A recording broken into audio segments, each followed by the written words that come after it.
Hello, good morning students. Welcome to my channel.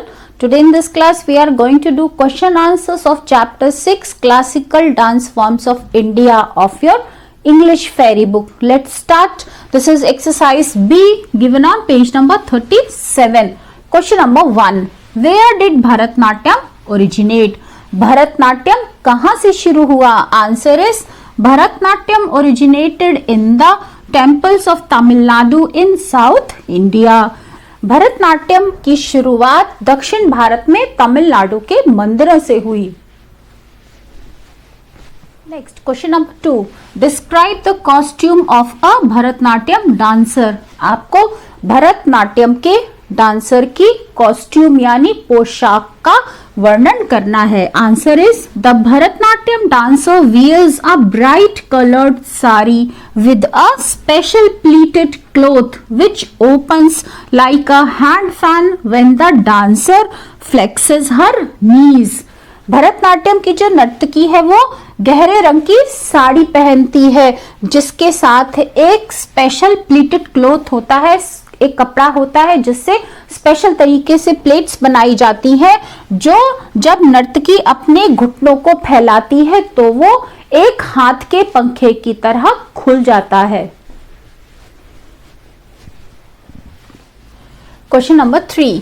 In what ways are Odissi and Bharatanatyam similar to each other. किन मायनों में ओडिसी और भरतनाट्यम नृत्य एक दूसरे से मिलते जुलते हैं? Answer is Odissi and Bharatanatyam are similar to each other in many ways. कई मायनों में ओडिसी और भरतनाट्यम एक दूसरे के समान हैं, एक दूसरे से मिलते जुलते हैं. Both the dance forms originated from temples. दोनों ही डांस की फॉर्म्स का प्रारंभ मंदिरों से हुआ है.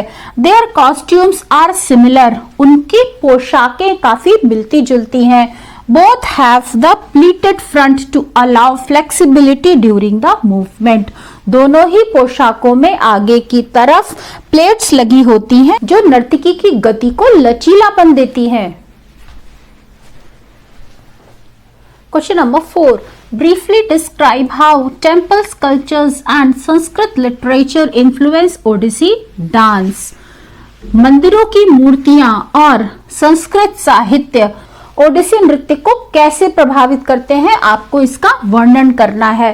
Answer is Odissi dance evolved from the temple dances in east India. Odissi नृत्य की शुरुआत पूर्वी भारत के मंदिरों से हुई. And most of the dance poses reflects the depictions in the sculptures of temples in Odisha.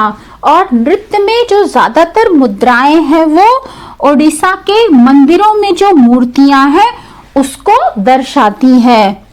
And its costumes, expressions and gestures are based on the descriptions given in the ancient Sanskrit literature. और इस नृत्य में जो नर्तक की पोशाक है, उनके हाव भाव हैं, उनकी मुद्राएं हैं, वो प्राचीन संस्कृत साहित्य में जिसका वर्णन है उस पर ही आधारित है. Question number 5. Name the 2 factors which influence Manipuri dance. आपको 2 फैक्टर्स का नाम बताना है जिसने मणिपुरी नृत्य को प्रभावित किया है. Answer is Manipuri dance is influenced by Sanskrit text Natya Shastra as also by local folk dance forms. Manipuri नृत्य संस्कृत टेक्स्ट नाट्य शास्त्र और साथ ही साथ लोकल लोक नृत्य से प्रभावित है. Question number 6. Describe the attire of the male and female Manipuri dancers. पुरुष और महिला मणिपुरी नर्तकों के परिधानों का आपको वर्णन करना है. Answer is the female Manipuri dancer wears a कुमली which is a stiff barrel shaped long skirt. महिला मणिपुरी नर्तकी एक कुमली पहनती है जो हार्ड होती है, जो एक हार्ड पीपे के आकार की लंबी स्कर्ट होती है. Decorated with gold and silver embroidery with mirror work. जिस पर गोल्ड और सिल्वर कढ़ाई की जाती है और शीशे लगे होते हैं. and the lotus motifs on the border, और जिसके नीचे बॉर्डर पर कमल के फूलों का पैटर्न होता है। Whereas the male dancer wears a bright colored धोती, और जबकि जो पुरुष नर्तक होते हैं वो गहरे रंग की धोती पहनते हैं, which is pleated to allow maximum leg movement, जो इस तरह से पहनी जाती है कि उनके पैरों को आराम से मूव किया जा सके। So students, we have done all the question answers of chapter 6 classical dance forms of India. I hope you have understood all the answers very well. If you like the video, then press on like button, share your views in the comment section, and most important, don't forget to subscribe my channel. See you soon in another video. Till then, bye bye, have a good day.